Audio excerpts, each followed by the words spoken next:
Good morning class 12 students. So this is your subject physics, chapter number 11, that is dual nature of matter and radiations. And in this lecture I'll be discussing the assignment solutions which was given to you before your holidays. Okay, so let us begin with the first question. So the first question says an electron is accelerated through a potential difference of 100 volts. What is the de Broglie wavelength associated with it? So it is a very easy question. Voltage is given to you. So lambda, as you have calculated in your theory lectures, can be given by 12.27 upon under root of V, and that lambda comes to in angstroms. Okay. So because here your V is 100 volts, so just putting 100, you will get lambda to be 1.22 angstrom.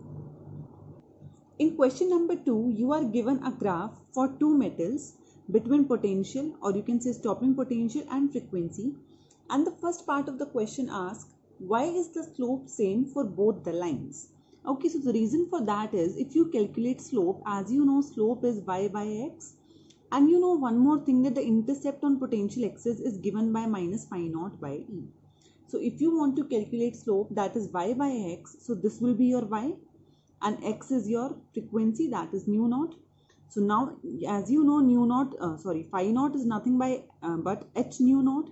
So that nu naught and this nu naught will cancel out. So you will get h by E. Now if you understand here carefully, Planck's constant is a constant. Charge of the electron is also a constant. That means slope will remain constant, and therefore we have a constant slope line. Okay. Second part of the question asks, for which material will the emitted electrons have greater kinetic energy for the incident radiations of same frequency? Okay, so as you again know the equation, that is kinetic energy maximum is equal to h nu minus h nu naught. Now if you clearly see, kinetic energy maximum is depending on nu naught if nu and h are same. So if you see from the graph, nu naught 2 is greater than nu naught 1, that is this. So if nu naught 2 is greater than nu naught 1, that means if we talk about second metal, something more will be subtracted here. So therefore the kinetic energy will become less. So we can say kinetic energy of second metal will be less as compared to kinetic energy of first metal. Next is question number 3. It says an alpha particle and a proton are accelerated from rest by the same potential.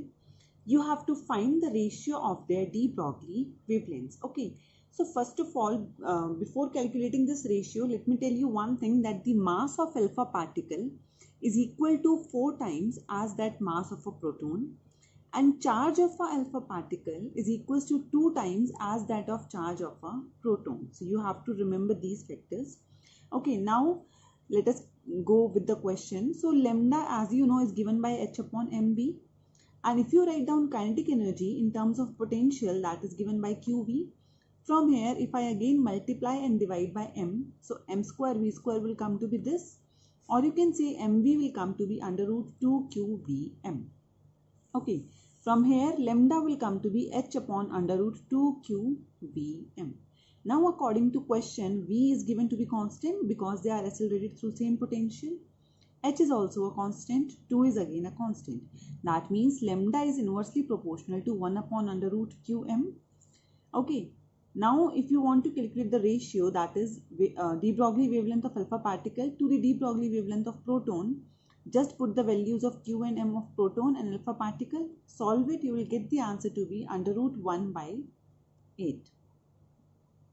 Next is question number 4. It says, find out the work function of the metal if the kinetic energies of the photoelectrons are E1 and E2 with wavelengths of incident light lambda 1 and lambda 2.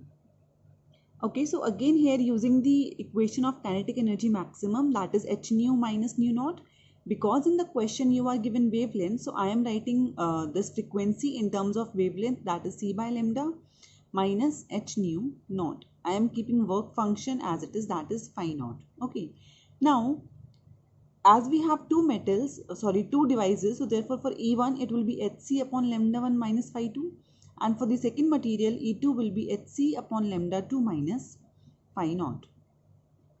Now we have to calculate work function of this metal, because metal is kept same, therefore we are using phi naught only in both the equations. So to calculate phi naught, let us divide these two equations. So I have taken phi naught on left hand side and then I have divided it, that is E1 plus phi naught upon E2 plus phi naught will come equal to Hc upon lambda 1 upon Hc upon lambda 2. So Hc will cancel out, so it will become lambda 2 upon lambda 1. Now just cross multiply the terms and solve it. Phi naught will come to be E1 lambda 1 minus E2 lambda 2 upon lambda 2 minus lambda 1. Next is question number 5.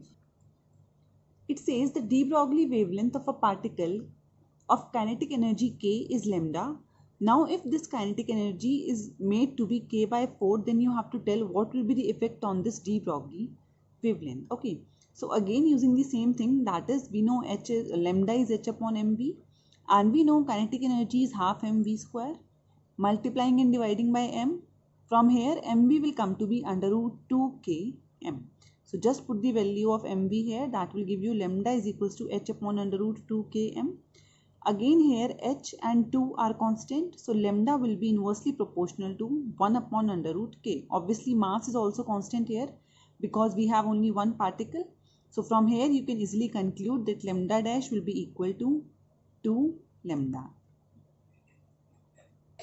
Next is question number 6. In question number 6 you are given an alpha particle which has a potential of V and wavelength of lambda, and a proton, let us say, which has same wavelength of lambda, and let us say it has a potential of V dash. So you have to calculate this V dash. Okay, so because they have same lambda, again we will be using the formula of lambda, that is h upon mv, and as you have calculated in previous questions, mv will come to be under root 2 mqv in terms of potential.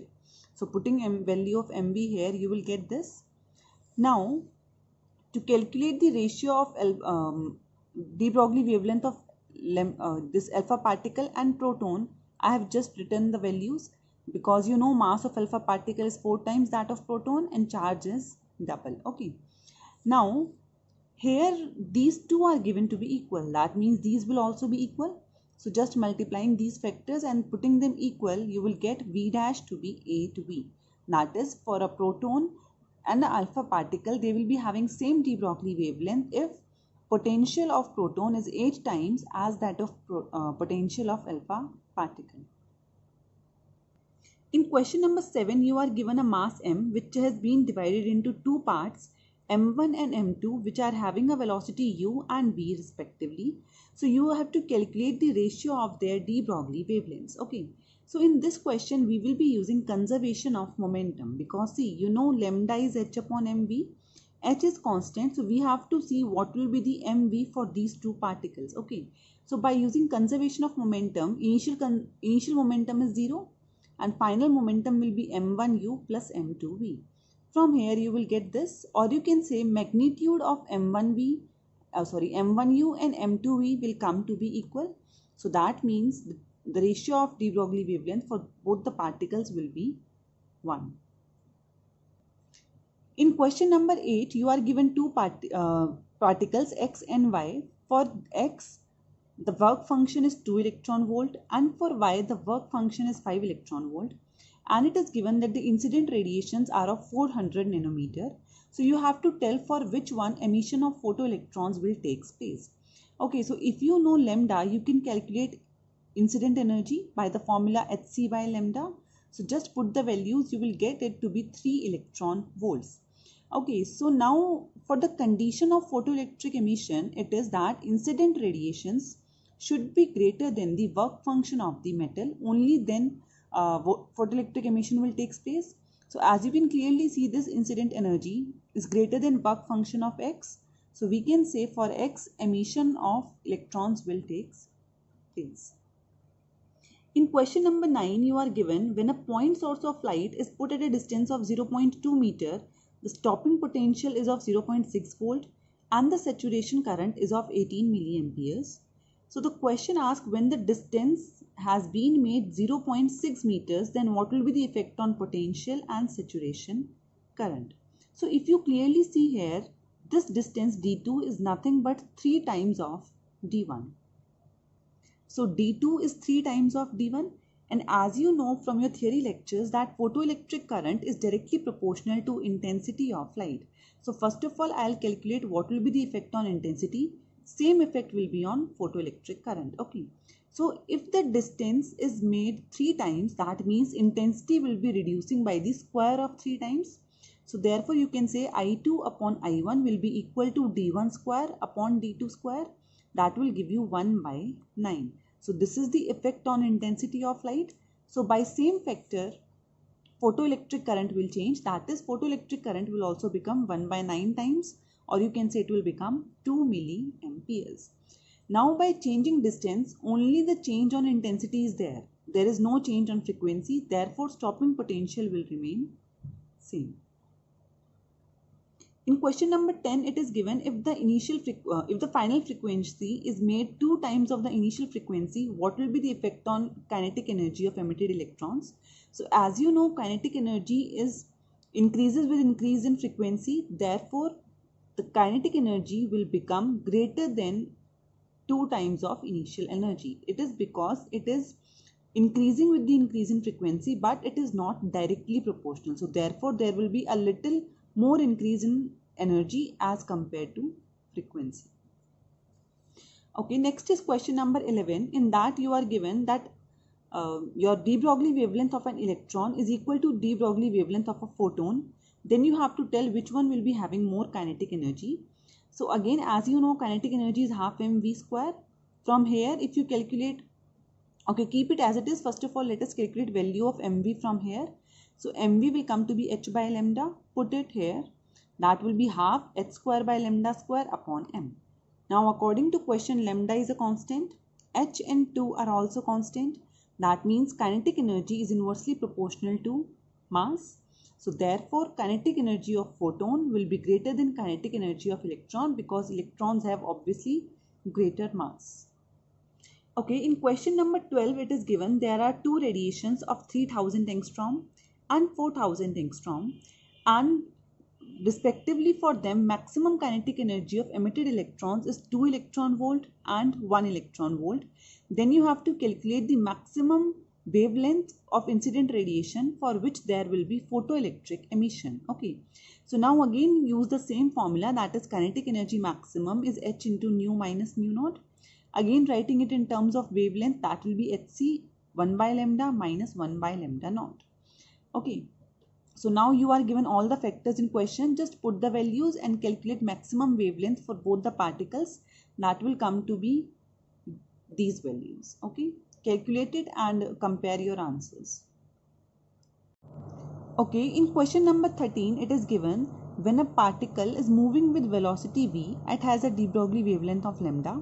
Let us suppose mass of the particle is m and its kinetic energy is k. Okay, now it is given in the path its velocity becomes 2 times and its mass decreases. So let us suppose the mass becomes m dash, which is less than m, and it is also given that kinetic energy also becomes 2 times. So you have to tell what will be the effect on de Broglie wavelength. Okay, so now using conservation of momentum, if you use conservation of momentum, initial momentum will be mv and final momentum will be m dash into 2v. Right, from here if you calculate m dash, that will come to be m by 2, and again you know lambda is h upon mv. So as you know, velocity is doubled and mass is halved. That means initial and final wavelength will remain same. So both the de Broglie wavelengths will remain same.